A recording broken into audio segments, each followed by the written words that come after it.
didn't he? Wasn't he nominated for a Grammy? Yeah, I think he won one for that song. When? Yeah. He deserved it. He had Kendrick back being his hype man. That was dope. I like the humility in that. Like, even though you the bigger artist, you could still be your nigga's hype man. Oh yeah. Cause shit, if it wasn't for J-Rock, I feel like there would be no TDE. So yeah, he was the one pushing it. Yeah, he was the main nigga. Shout out to J-Rock. And speaking of J-Rock, my homeboy J-Rock watching. Saying to J-Rock. What up with it? But yeah, that nigga J-Rock, nigga, he was the bottom brick of TDE. Yeah, he was. He started that shit and then everybody got bigger than him. Except Absol, but that's because that nigga's a mental health issue. I got a missed call. That shit, nigga, I'm ready when you ready.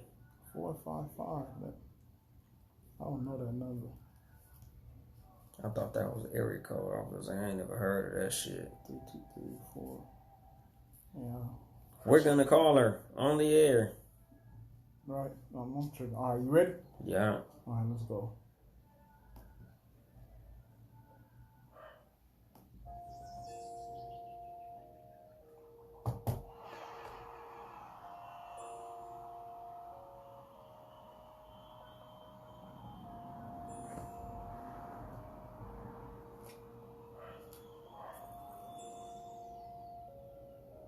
Yeah, and then there was bass.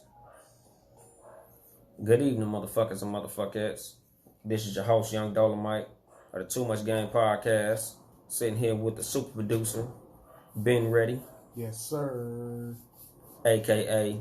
the Podfather, A.K.A. Mr. A.K.A. We ain't even finna go into all the AKAs. There's a lot of them motherfuckers. You only have 30 minutes left. Exactly, nigga. We'll be halfway through the fucking show still doing AKAs. Like the Bodega Boys podcast and shit. Them motherfuckers got a lot of AKAs. But anyway, how was your week? Or your 2 weeks being ready since, Wonderful. That's a beautiful thing. A big turnaround. Yeah. I might say. It was a wreck, a couple weeks ago, but yeah. We're scatting in the right direction. Scatting in the right direction. That's a beautiful thing. It costs to have good relationships out here. Relationships. If you will. I had to do it on that one. The relationships out here. No pun intended. I'm telling you, boy. Align yourself with the right people and the right shit will align itself with you. That's a lovely thing. How about your week, bro? Your 2 weeks. A lot of work. Work? Yeah, working. Then working some more. Get any rest? A little bit. For the most part, outside of working, all I did was sleep. So that was cool. A lot of rest, a lot of work. It's a new California law for truck drivers. And I'm not even going to say a new law, but basically a policy that supposedly was already a law that we haven't been following, and now we're going to start being compliant. So it kind of put a little wrench in the way that we've been doing things. Because at my company, we've been, I ain't going to say breaking the law, but it's like one of those, like, let's just say there's an unwritten rule that you don't follow, that now you got to start following that shit. Like, how, like, let's just say at work, when you come in, you got to sign a pink piece of paper that says something that you're supposed to do, and nobody at your job does it. Y'all niggas just, oh, fuck that piece of paper, and y'all start doing, it's like one of them type of things where now the boss is like, hey, remember that pink piece of paper? Y'all got to fill that out now.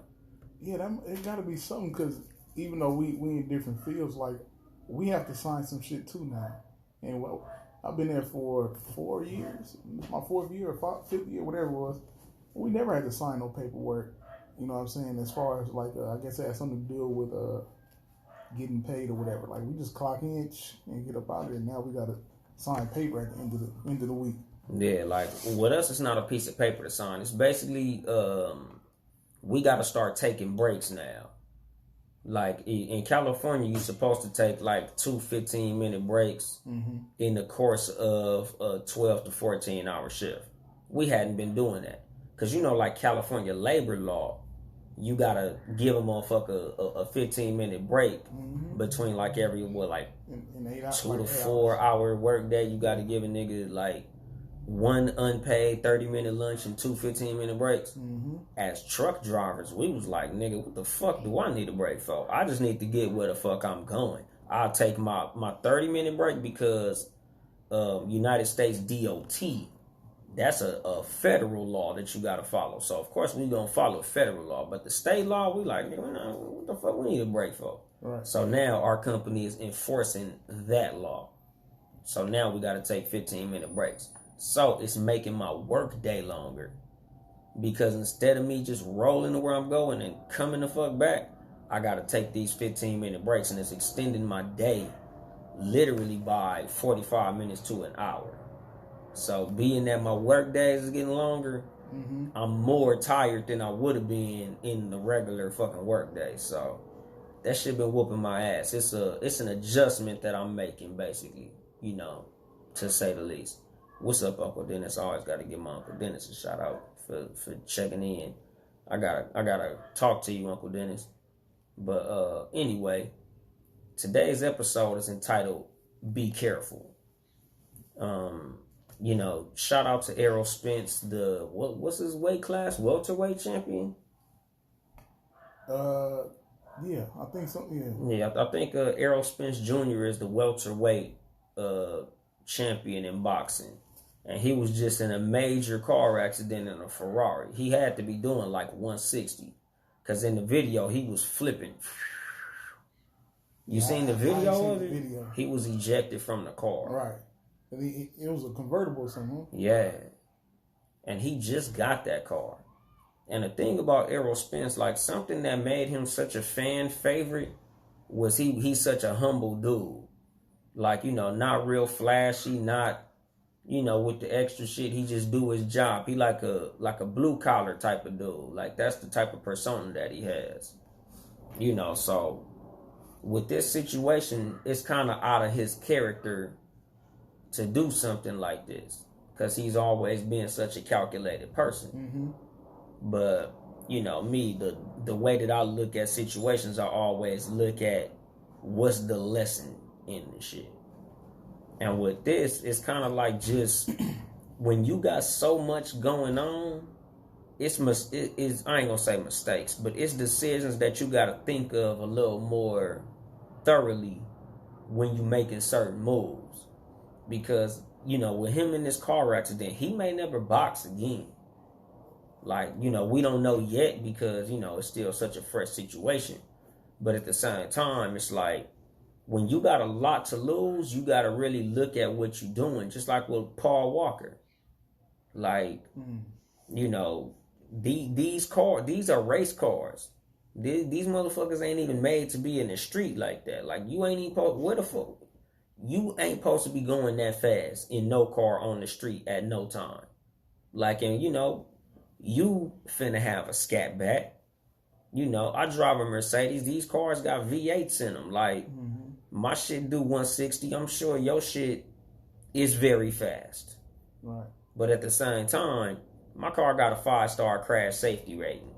Not that I'm like, oh, I'm going to do 160 because my shit got a 5-star safety rating. No, I'm not saying that. I'm just saying that Mercedes are road cars. Dodge Chargers, Dodge Challengers, these are road cars. Ferraris, Lamborghinis, and things of that nature, those are track cars. Those are race cars. Thanks. Those cars are made for the Autobahn. They're not made for American roads. So for dudes to be trying to do 160 and 180 and all that shit, like, man, you need to take that to the track. But you're a boxer, not a race car driver. Like, you know, and the bigger picture in this whole situation that I looked at that really like sat me down, like, damn, that's fucked up. Like, when you think about a person like Errol Spence, I'm sure that he got a lot of family depending on him. Like, when you have that type of money, that type of status, you doing that well in life, I'm sure he might have been taking care of his mama, some siblings, younger family members, whether it be kids, little cousins, little brothers and shit like that. Like, you got a lot of people depending on you, you know. And this I just put in context of regular everyday people. Right. You know, like I take the situation of a motherfucker who's up here and I try to make it relatable to everybody. Like me, I'm a truck driver. I'm responsible for my wife and my children. So it's shit that I can't do. Like, I can't smoke weed because I get drug tested at my job. I can't drink and drive because that'll literally cost me my career. So, like, when I look at, like, boxers, you know, like him, you going very fast in this car. And mind you, you bought the car with legal money that you earned. So, yeah, you got every right to have that car. That car does upwards of 200 miles an hour. So, of course, when you see that number on the dashboard, a lot of niggas reach for that. Mm-hmm. Me, myself, I ain't gonna front. Nigga, I maxed out the Benz on the freeway before. Multiple times. I want to see if this motherfucker really do the 160. You know, so I'm sure you probably done been up in your shit and been like... The fastest I've been is 135. 135, 134, Nigga, the highest speed limit in California is 70. So that illustrates the point. Yep. Nigga, if you got a fast car, you gonna see how fast that bitch go. And they doubled that bitch. And that's what I'm saying. And you at least gonna reach your personal limit. Because every nigga not gonna do the whole dash of his car. Some niggas, they hit 120 and be like, ooh. Nigga, that was me at 134, 135. That's what I'm saying. Like, I think this motherfucker got some more, but I don't have any more. I hear you talking. Yeah, nigga, exactly. Like, yeah, you do that, huh? I don't. I'm glad I've reached my limit. That's as fast as I go. You know, thank you. Right. So, with a situation like his, and he not a fucking race car driver. So, for you to be going that fast in the car, it's like, dog. And this ain't me giving a nigga retroactive advice, because I hate when people do that. Like, I just had that happen to me at work. I had a log violation because I forgot to log out of my truck and somebody else drove the truck, and it put drive time on my off duty, so I got a log violation. And when I called my central dispatch, which is like our corporate office who handles all of our problems, he basically told me, ain't shit I could do. You shouldn't have did it. Wow. Duh, motherfucker. Like, if I knew that then, I wouldn't have did it. Like, I hate when people give that type of advice. Like, a nigga punch you in the face and they say, you should have ducked. Thanks, Captain Obvious. Yeah, like, nigga, duh. 2020 motherfucking hindsight. We all got that shit. Nigga, where the fuck was you at when the nigga swung on me? You know, so I'm not finna say, oh, Erroll Spence shouldn't have did 160 in the car. This show is telling niggas who are listening, don't do 160 in the fucking car. And more than don't do 160 in a car, because it's almost common sense. It's logical to not do 160 miles an hour on a fucking highway where the speed limit is at the most. The highest speed limit in California is probably 80. So it's just logical for you to not do 160. The advice that I'm giving is look at what you have to lose before you make any risky decision.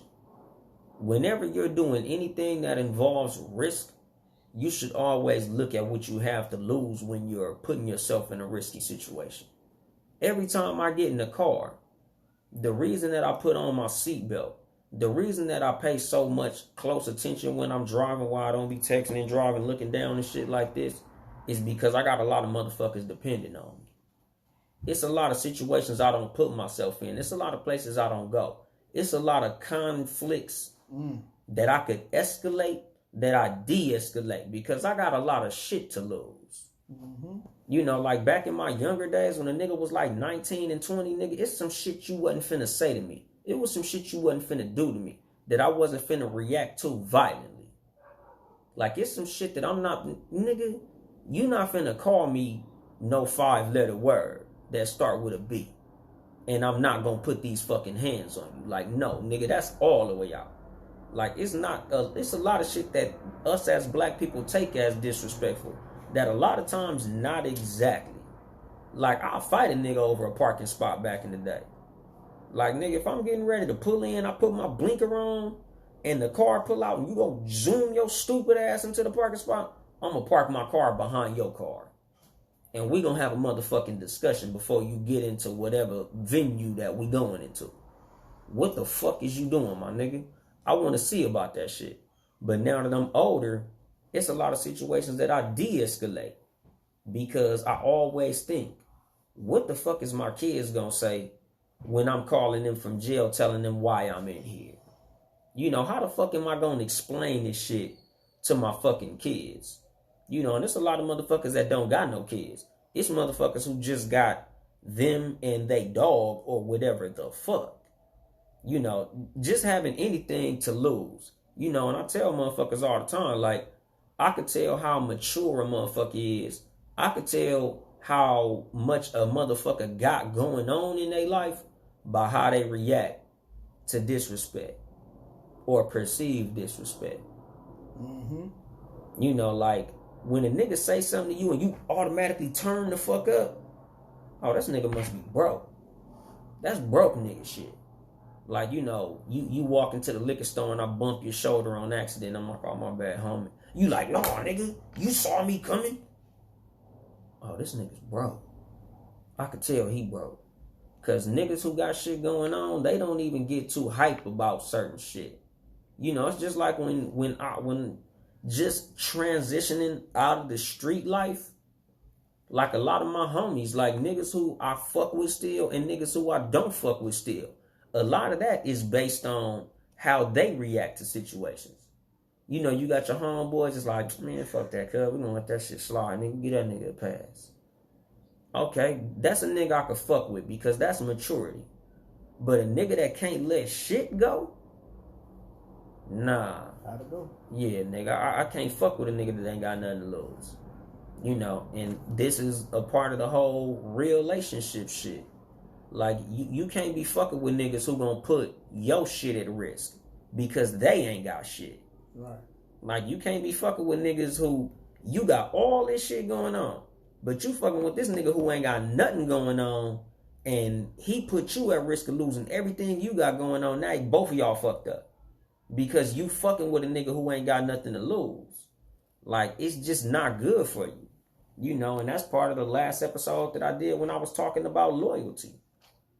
Like, a lot of times your loyalty is your biggest fucking hindrance because you loyal to motherfuckers who not even loyal to their fucking self. Like, they don't even respect what the fuck they got going on enough to not put the whole shit at fucking risk. And you being around a motherfucker that's willing to risk all his shit puts your shit at risk. You know, like, it's like fucking with niggas who still carry illegal pistols around and shit. Like, you in the car with a nigga and he ain't even got the wherewithal to tell you, hey, homie, I got the hammer on you. You know, now y'all niggas get cracked, and this is a special type of bitch. Y'all niggas got cracked, and he, oh no. Oh, man. Who pistol is it? Oh no. Now both y'all niggas like, I don't know. And you don't want to be a fucking snitch, so you don't snitch on him. Now both of y'all niggas go to jail for a pistol that clearly is his. And again, this is why you got to be very mindful of the motherfuckers who you keep around you. Because a lot of these situations are presented by a nigga that you didn't know would even do some sucker shit like that. You know, I tell niggas that shit all the time. Niggas love to, oh, that's my day one. He would never do that. You know who says he would never do that a lot? Niggas who somebody did that to. Like, it's always, he would never do that, or I never thought he would do that. It's a lot of niggas in prison right now got snitched on by their brother. It's a lot of niggas in prison right now who got snitched on by one of their parents.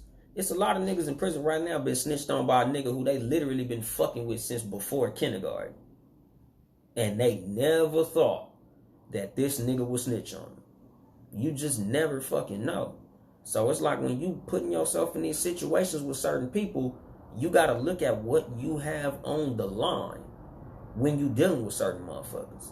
You gotta look at what the fuck you putting on the line when you putting yourself in certain situations. It's just like athletes who still hang out in ratchet ass clubs. Like remember Plaxico Burress? Mm-hmm. When he got caught in the club with the hammer, it's like, nigga, you a fucking millionaire, homie. Why the fuck are you even in a place where you need a gun?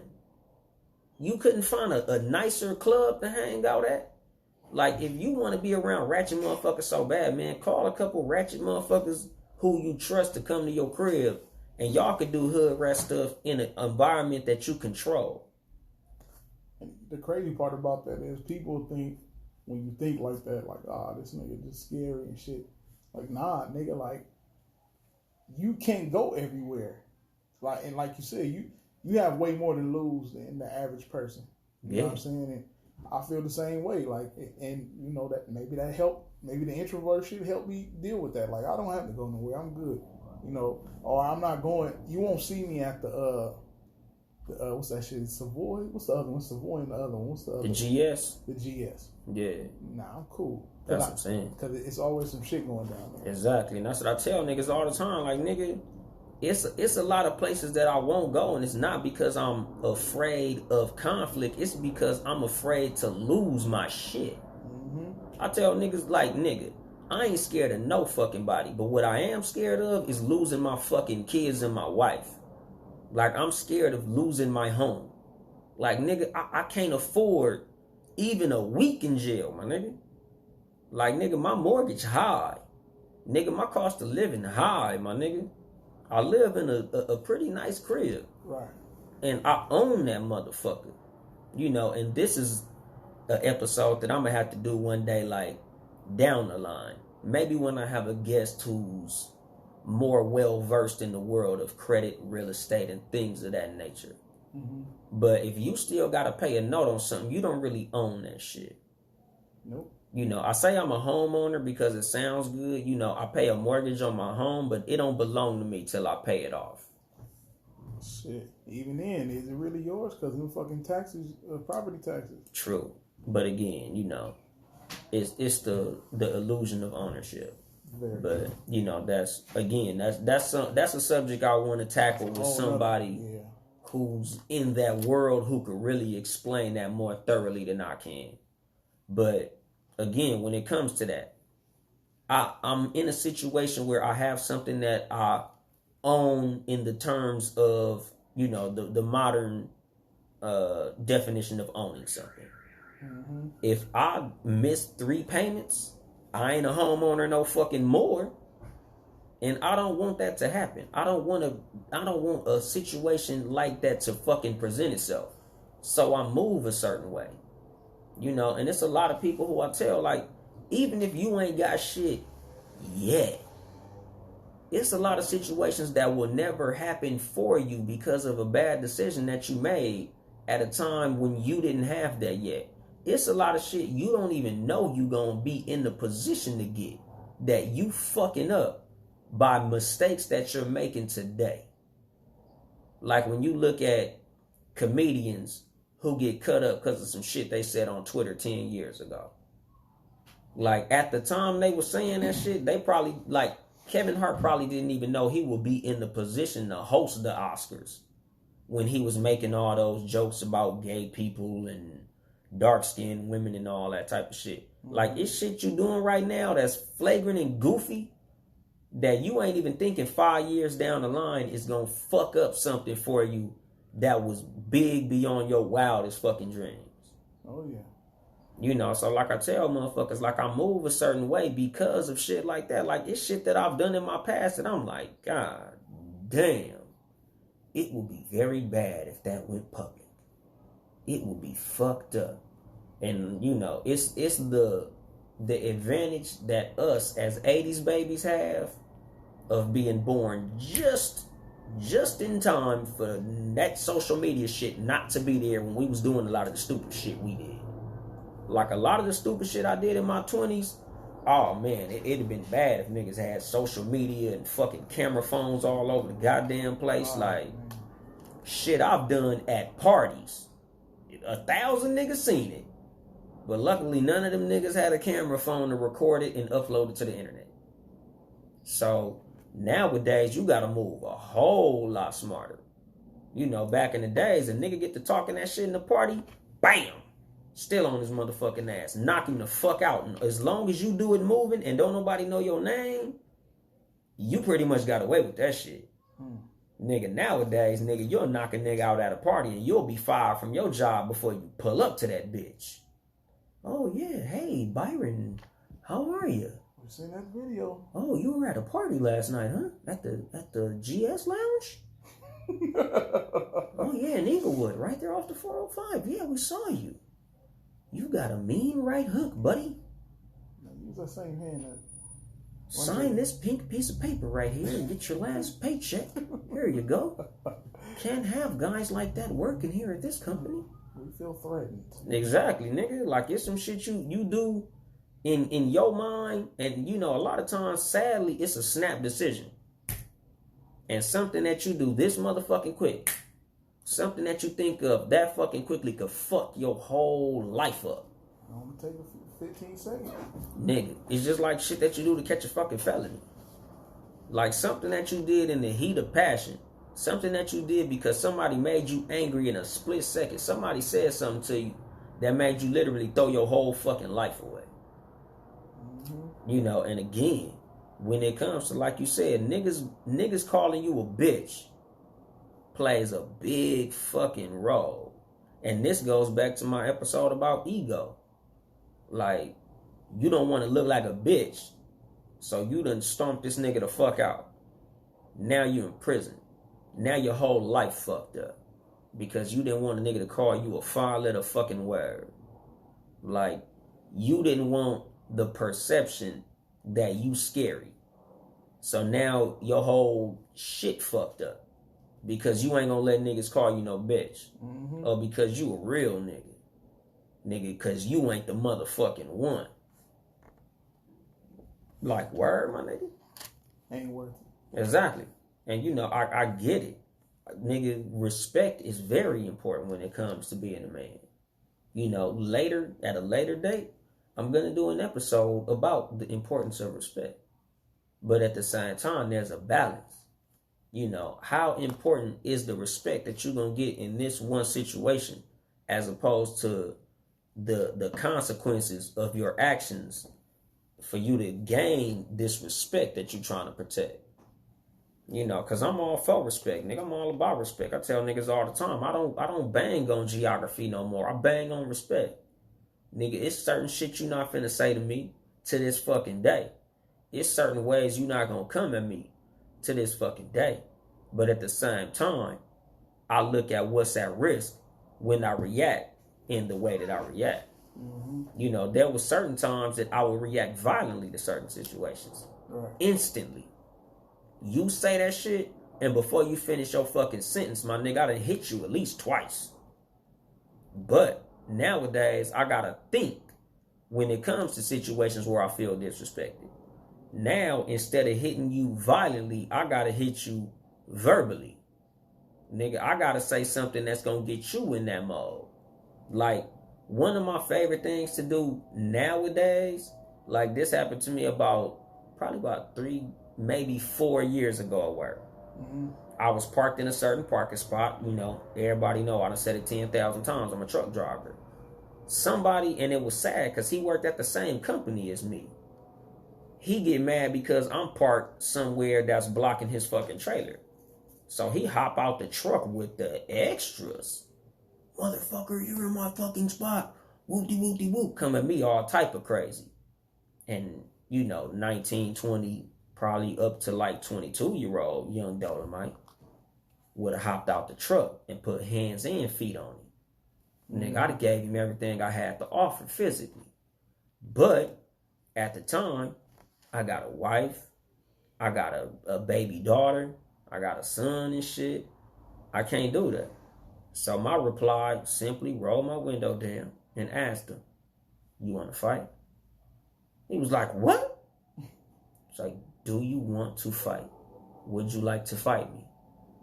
He was like, "Oh, you're in my spot." I'm like, that's beyond the point.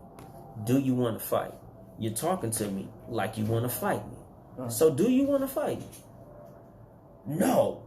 Well, you should lower your voice, because the way you're speaking is like you would like to fight.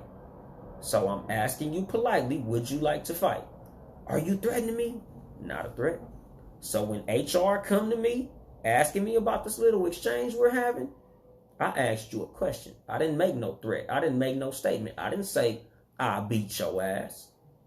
Even though, if it came to that, trust me, I would best you in a physical altercation. You would be horizontal and I would still be vertical. But I'm asking you a question. Would you like to fight? Because you're talking to me like that's what you came for. And I'm all for it if you want to fight. But if you don't want to fight, let's speak like respectable adults. Mm-hmm. Because I'm a respectful person and I deserve respect. I demand respect. You're going to talk to me like you have some respect. Or I'm just going to close this door. And you finna have to come at me to get this motherfucking trailer. So we can handle this shit easily, or we can do this shit the hard way. But the choice is yours. And I handle shit like that 99% of the fucking time. If you're not literally threatening me with physical violence, like if I don't feel automatically threatened, I'm a thinking person. Because again, I got a lot to lose. And I can't fucking throw that away because of some fucking words coming out of a motherfucker's mouth. You know, if it don't affect me financially, physically, or my family, I don't give a fuck. Mm-hmm. Like, period. You know, if you're not stopping my bills from getting paid, or you're not touching my wife and kids, or you're not physically touching me, nigga, I be letting shit slide all the time. You know, it's like, this is maturity. This is when you think about when you got some actual shit to lose. I tell niggas all the time, nigga, fighting in bars and clubs, that's broke nigga shit. And again, people be thinking I be saying shit on some like cocky shit, but it's not cocky, it's common sense. Facts. Like, nigga, you must be broke if you got into a fight. Fuck you fighting for, my nigga? Like, for what? What the fuck did you gain? What's the bottom line? Like, a lot of times when I make decisions, I'm thinking, what am I gaining and what can I lose? You know, I always calculate the risk in any fucking situation. So what the fuck do I get out of this shit? Okay, I beat your ass. Now what? Now, if you press charges, I'm ass out. You got a black eye that's gonna heal. I'm in jail. Ain't no telling what the fuck is gonna be left when the fuck I get out. Mm-hmm. You know, so like a lot of situations that I approach, I always gotta approach that shit like a thinker. Nigga, life is chess, not fucking checkers. Checkers is reactionary. Checkers is you move your piece right here, I move my piece right here. You do this, I do this, you do this, I do this. But in chess, it's like, okay, if I do this, he can do this, this, this, this, or this. And the funny thing about checkers, nigga, as much as they use that analogy of chess and checkers, nigga, even in checkers, if you're not thinking ahead in a checker game, nigga, you could take a loss just on some moving all willy-nilly. Mm-hmm. Just like in life, my nigga. When niggas just be moving through life like they don't give a fuck about nothing, that's how you take losses. Because you ain't thinking about the fucking outcome of the moves that you make. Every move you make in life could fuck your life up. You know, one wrong bounce of the ball and you could be ass out. One of my coworkers recently got into an accident and ended up taking somebody's life. That's it for him. That boy gonna do some time. Like, and again, it was that fucking fast. And we don't know yet. We don't know whether or not he fell asleep. We don't know whether or not he was on his phone. But when you in my industry, everything you do is considered to be your fault. Because you a fucking professional. Mm-hmm. Just like in life. Again, I look at shit as a microcosm of other shit. When you are an adult, everything is on you. Like, you know, they say ignorance is not an excuse for commission of a crime. Whether or not you knew that shit was illegal, you did it. So you gonna do time for that shit, even if you didn't know it was illegal. So it's shit that you do that in your head you ain't doing nothing wrong, but it could be perceived as the wrong thing. Mm-hmm. So you got to be mindful of a lot of shit. A lot of the decisions you make in life could have fucked up consequences, whether or not your intentions was good or bad. Because you could be doing something that to you is protecting your family. Like, let's just say you walking through the mall and somebody call your girl a bitch. Of course, your instinct is to defend the honor of your girl. Mm-hmm. Oh, I'm finna go whoop that nigga ass. But it's like, all right, are you really defending her honor by whooping that nigga's ass? You go whoop that nigga ass in front of all these cameras in this mall, and they detain you, and you do a week in jail, even a week.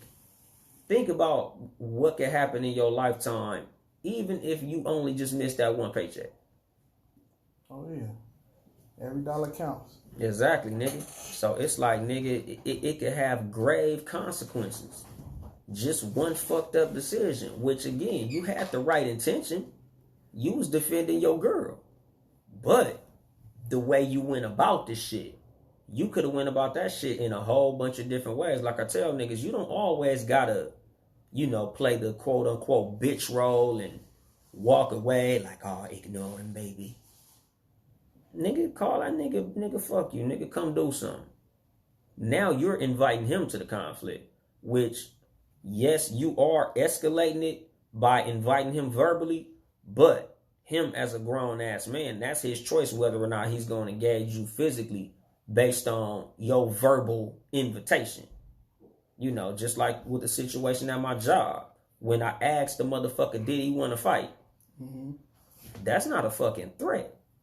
Like I said, nigga, at least if anything, even if they fired me for asking him if he wanted to fight, my intention was not to fight him. My intention was to put all the cards on his side of the table. I gave him the choice. So he was the one who wanted to fight. All I did was ask him. I didn't tell that nigga I wanted to fight. I asked him, did he want to fight?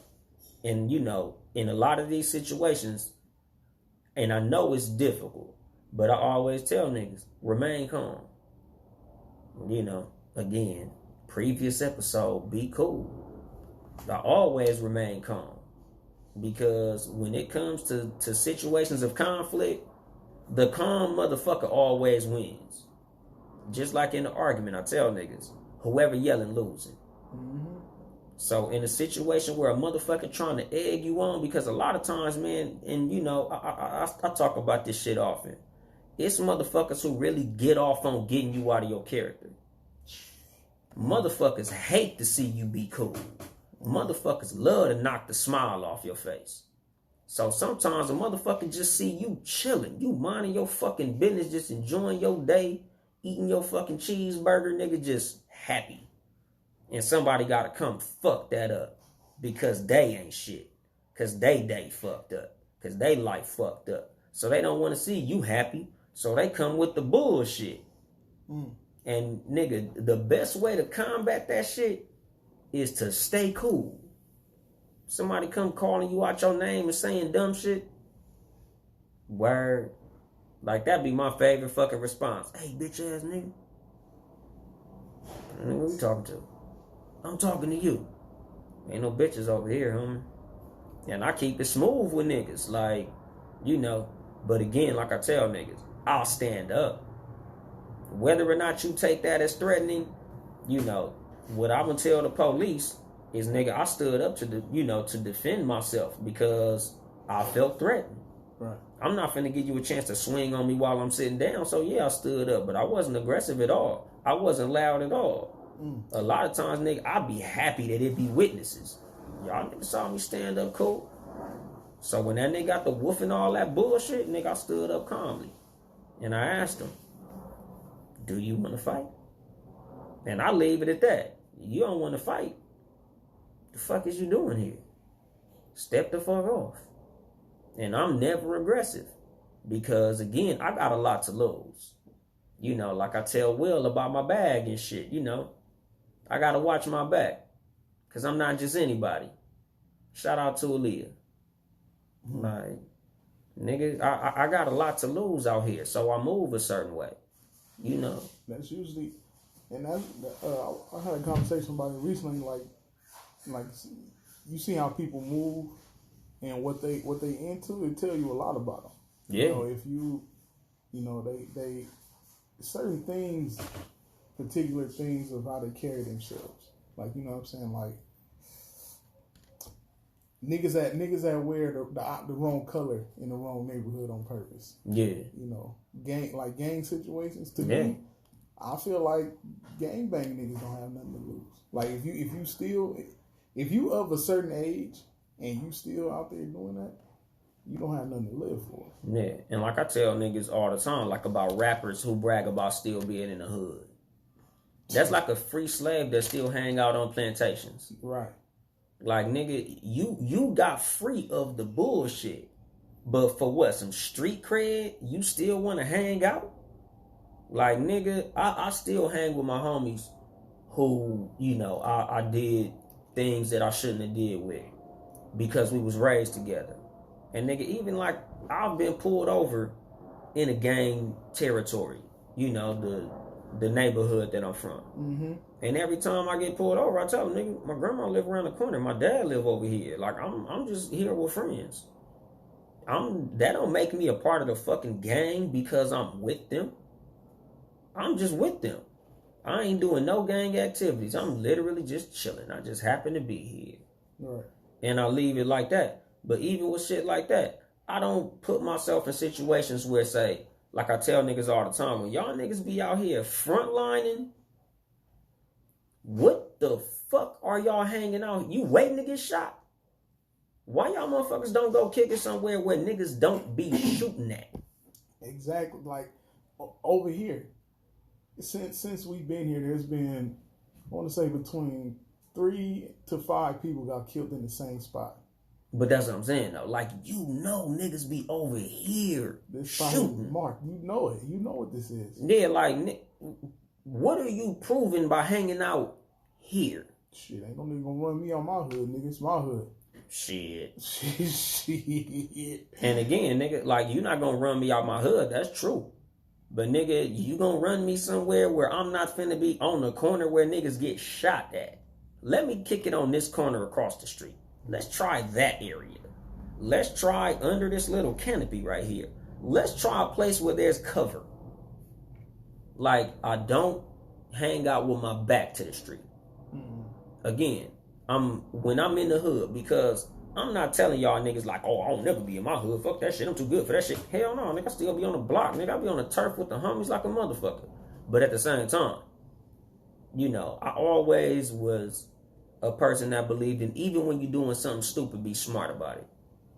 So if I'm in my area where I know that violence is a possibility, I don't be having my back to the street. You know, I'm not gonna fucking incriminate myself in no way. Right. But I'm always protecting myself. Like, it's just certain ways you gotta move. Because again, nigga, I'm not just anybody. You know, if you watch hood movies all the time, it's always the cool nigga that get killed. And I'm a cool motherfucker. So I ain't the one.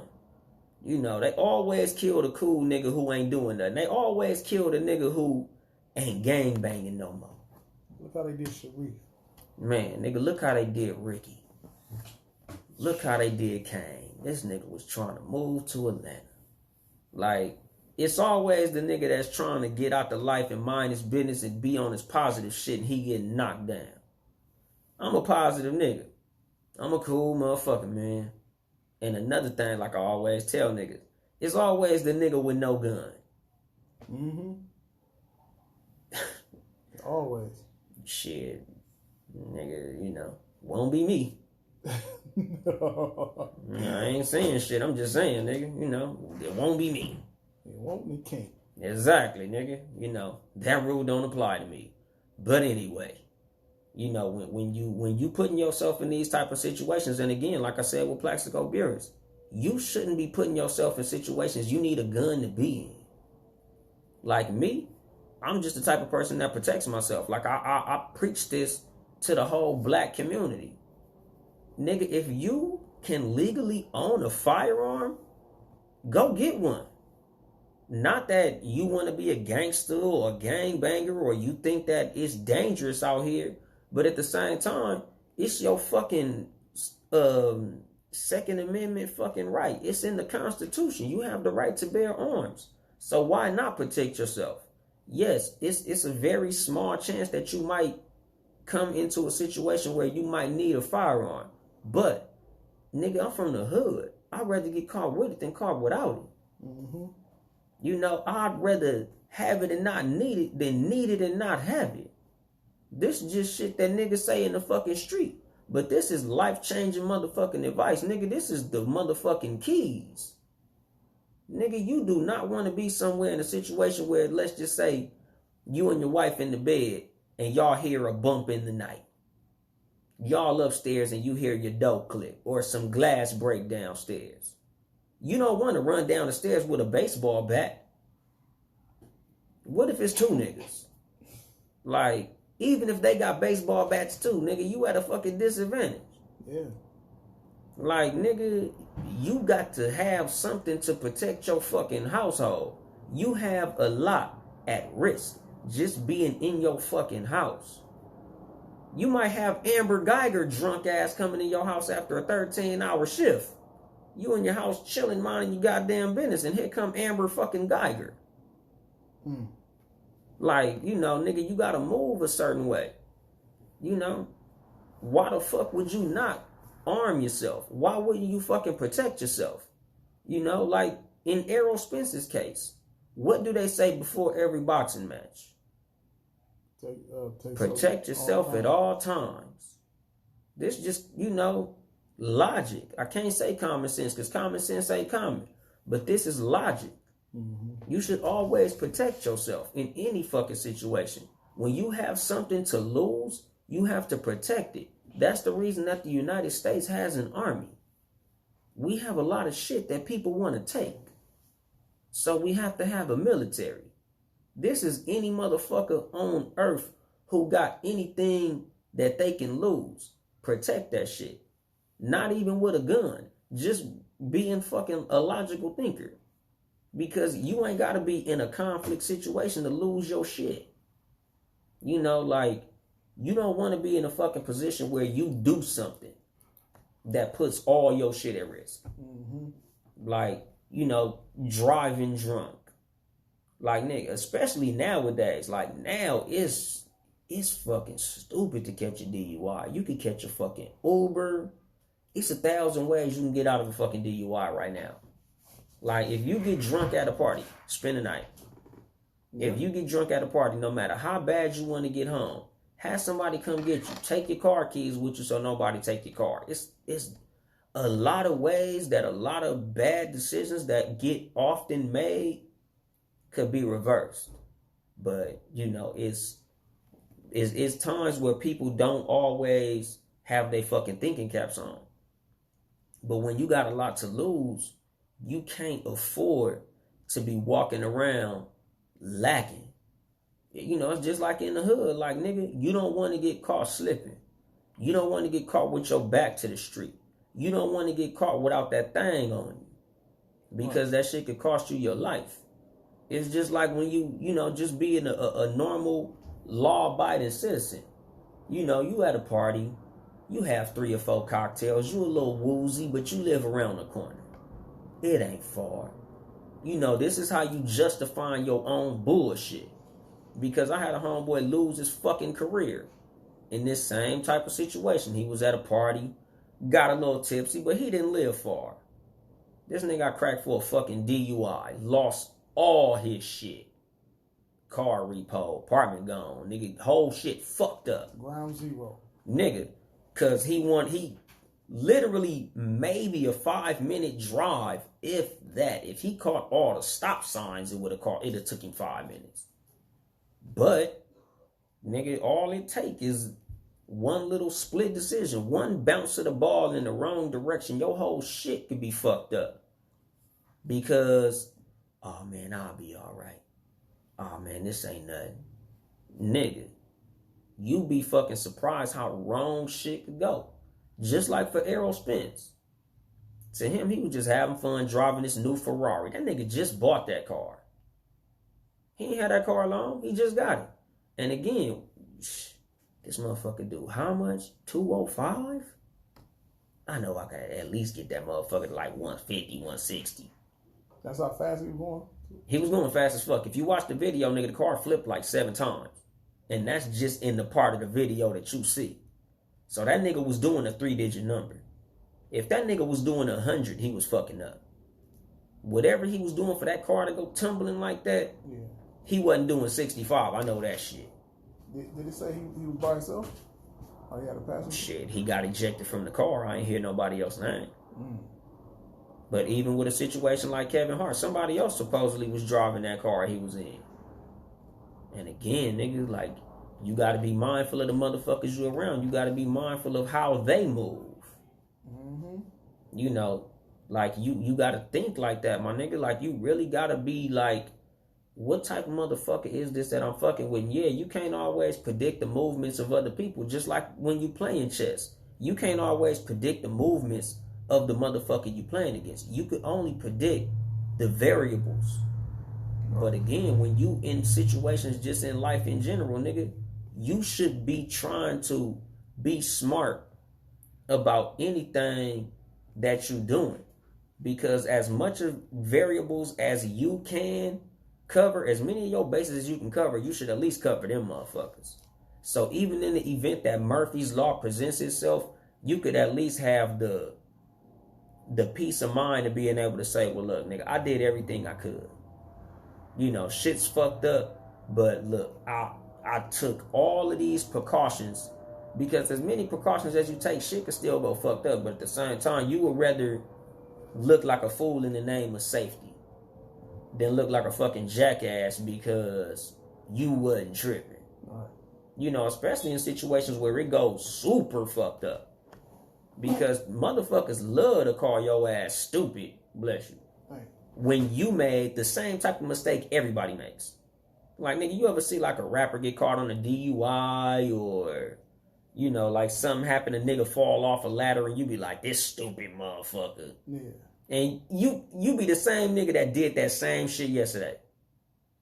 It's shit that like truck drivers will do, and us as other truck drivers, this stupid motherfucker, I can't believe he did that shit. And you be doing the exact same shit. Like, nigga, you done been driving and you forgot the last 10 minutes of driving. You ever like miss your exit and be like, God damn, I was in autopilot. Mm-hmm. In life, a lot of times we go in autopilot. You know, people make mistakes. You know, people ain't always conscious of the decisions that they make.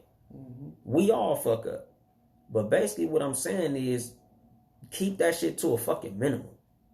Especially when it comes to situations that can escalate into something fucking terrible. Because a lot of situations could be avoided if you just stay conscious of certain shit. You know, it's a lot of times where, just like with, say, a drunk driving situation or a conflict situation, you know, even like when it comes to work, like, you see motherfucking situations where people get fired because they talk to their boss flossy. Mm-hmm. You know, your boss said something to you and you took that shit a place that it could have not went that far. Oh yeah, that happened recently. Well, the end of last year at the job. And that was it. Got cut. And, shit's been different for that individual. Yeah. When keeping it real goes wrong. Exactly. And I tell niggas that shit all the time. Nigga, like, I've had situations where my boss said something I didn't like. But again, I pride myself on mouthpiece. Like, I'm very proud of the gift of gab that I was blessed with. Like, I'm the type of motherfucker that's real good at, like, I think it was Winston Churchill that said, tact is being able to tell somebody to go to hell and have them look forward to the trip. Like, I'm real good at telling the motherfucker to go fuck theyself in a way that won't get me fired. Right. Like, I got a homeboy in here in the live right now, Ryan Noon. Like, he could attest to this. Like, I used to be real good at talking to my supervisor real funky without getting fired. And a lot of that was part of, basically, I always did my job. Like, I always believe in being able to be well-rounded in any position to the point where you're not exactly replaceable easily. You know, I preach this a lot. Like, you know, work as hard as you can in any position to make yourself as valuable as you can be. I think I talked about that shit in like the leverage episode. Mm-hmm. You know, like at my job, I was able to do everything around the motherfucking building. So you're not finna fire me, and now you need a motherfucker to run this machine. But you also need a motherfucker who can run that machine. And a person who's good with these people. And the motherfucker who's cool with everybody in the fucking building. Bitch, you fire me, this whole motherfucking place would be different. Know your worth. Exactly. So it's like, you know, if I could say a little bit more to her than other people, because at the end of the day, if she got rid of me, it'd be way worse than if she was to get rid of them motherfuckers. You know, so I could get away with a little more. But at the same time, it ain't like I'm just finna be like, fuck you, bitch, shut the fuck up. Like, no, she say some flossy shit to me back, I just say some tactful shit. You know, like, she like, oh, you know, I see you guys ain't working. I'm like, you know, it's a leadership situation. You know, if supervisors was doing what they was supposed to do, you know, bullshit rolls downhill. You know, I ain't come at her no type of funky, but at the same time, yeah, bitch, you said some slick shit, I said some slick shit. But I didn't say some fire me slick shit. I just said some slick shit to let you know, bitch, I'm not the fucking one. You know, a lot of times you gotta match wits with wits. Niggas be wanting to match wits with the shit. And that's not always the way to go about shit. You know, you gotta talk to motherfuckers a certain way. You gotta move a certain way. Like, you gotta fucking chill out, my nigga. Cause, you know, a lot of times keeping it real goes wrong more than it goes right. Oh yeah. In the sense that people say keep it real, motherfuckers like to keep it real in a primitive sense, a physical sense. Like, oh, I keep it real, I knock your ass out. I keep it real, I beat your ass. Keep it real with your fucking family. Like, keep it real with the motherfuckers who you taking care of. Keep it real with your fucking self. Like, is it really worth going to prison and losing everything that you've gained, everything that you stand to gain from not putting yourself in a fucked up position for temporary fucking respect from a motherfucker who don't even mean shit? Because a lot of times, you know, motherfuckers wilding out for respect. And it's like, nigga, respect from fucking who? I want respect from a nigga I ain't never gonna see again. Like, nigga, you got into it with a nigga in a parking lot or a gas station or at a fucking movie theater or at the mall or at a party. You probably never see this nigga again. Mm-hmm. So you swung on him for his respect? Who the fuck is he? Nigga, who the fuck are you for me to throw all this shit away to steal on your bitch ass? When I could have just played that shit fly, said some bullshit to you, and kept that shit pushing. A lot of people have died because of that. I seen a video. It was a dude, and he was with like two other homies, and another dude was walking past him. He bumped into him, and it wasn't no sound. But the dude who got bumped into, he turned around, was woofing off, and he just fired on him. And pulled the strap out. Exactly, because the thing is, it's like this. You can choose what you do. You can't choose how niggas react. I say that all the time. That's key. You can never be over somebody else's reaction. Exactly. Nigga, you could literally push a nigga and he can dump you out. Yep. Like, you don't know what niggas is going through. Nope. You don't know what type of niggas you dealing with. Don't slap somebody and expect to get slapped back. Exactly. You slap a nigga, fist. Man, nigga, me and my cousin talk about that shit. Nigga pistol with me, I'm busting. Yeah. That's ultimate disrespect. Exactly, my nigga. Like, it's like one of the principles in Kung Fu. Like, Like the principle of victory in Kung Fu is if you cut me, I gotta break a bone. If you break one of my bones, I gotta kill you. It's some shit like that. Like you have to go above them in order for it to be considered a fucking victory. You know, but again, nigga, life ain't fucking Kung Fu. You know, to me, I look at the winner of any situation as the nigga who left with everything he walked up with. Whether you gain some or not. Nigga, if I go home, I won. I felt like it was a victorious day if I walked home alive. If I went home vertical and not horizontal. I didn't get killed today. Just like motherfuckers say, every day above ground is a good day.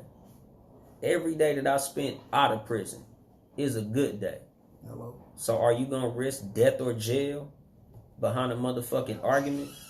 You know, you gonna risk death or jail behind being a little tipsy and just trying to get home? You know, it's a lot of decisions that you make in your regular 24-hour day that can have fucked up consequences if you make the wrong decision. You know, so you just got to be conscious of a lot of the situations that you go into. You got to weigh the pros and the cons of everything you do. You got to look at the risk involved as opposed to the reward. You know, what am I gaining here? What am I losing here? When a nigga say some slick shit to you, what am I gonna get from fucking you up? You know, I always think about that shit. Just like with my supervisor, we would have conflict often. You know, but like my coworker or my old coworker saying, she respected me. Yeah, she respected my intellect because this lady was shady. And I'm not saying shady in the sense of scandalous, but she was a shade thrower. She was one of the motherfuckers that was real good at saying some shit that would get under your fucking skin. And a lot of people whose mind ain't there, you know, when you hear a motherfucker say some sly shit to you, people's automatic reaction is to pop off. Bitch, fuck you. You know, because, you know, like a lot of my coworkers at the job, I had to be like, chill, like, no, don't get fired because she said some slick shit to you. Like, you know, unless you got another job lined up, relax. That's what she do. Now, if you got some cool shit to say back, by all means. But again, you ain't got no backup plan. Exactly, nigga. You gotta realize what your value is before you start talking that slick shit.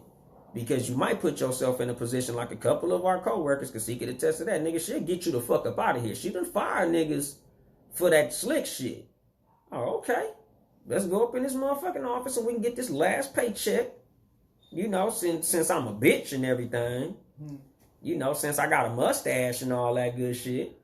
You know, because she was good when you going back and forth intellectually. But what she didn't play was personal disrespect. You're not finna, you know, again, you could choose what you say, but you can't choose the reaction. So a lot of times, like I told niggas, it was sometimes when me and her have an exchange, and in the back of my mind, I'm like, I hope this ain't the shit that get me fired.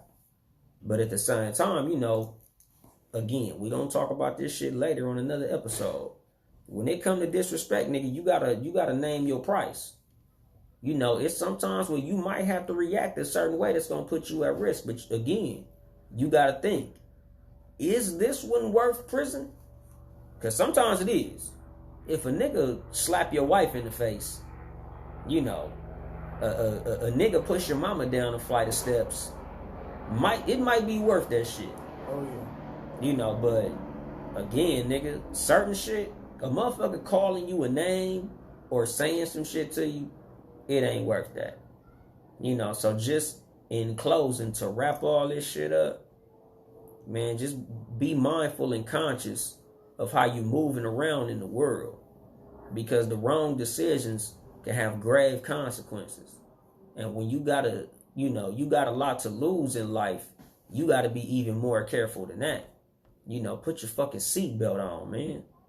You know, like, a lot of people got kids, a spouse, a house note, a car note, family members that they taking care of. You got a lot of motherfuckers depending on you. Even if you ain't got kids and a spouse, you got parents that love you. You got a lot of people in the world who will be fucked up if something were to happen to you. So don't put yourself in a position that it's your fucking fault. You know, you always got to be mindful in situations when you're making these decisions, because you affect more than you when you make the wrong decisions in life. And I'm going to drop the mic on that shit. This has been your host, Yung Dolemite of the Too Much Game podcast. Sitting here with the super producer, Ben Ready. Yes, sir. If you would like to support us financially, it's patreon.com/townhouse media. Town E House Media.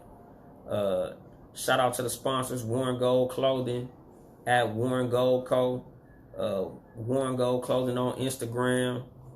Shout out to all the Townhouse Media podcasts. Seriously, None Other Podcasts, Friday nights at 9 p.m. Yes, sir. You know, give or take. Shout out to the No Rules podcast, Wednesday evenings at 5 p.m.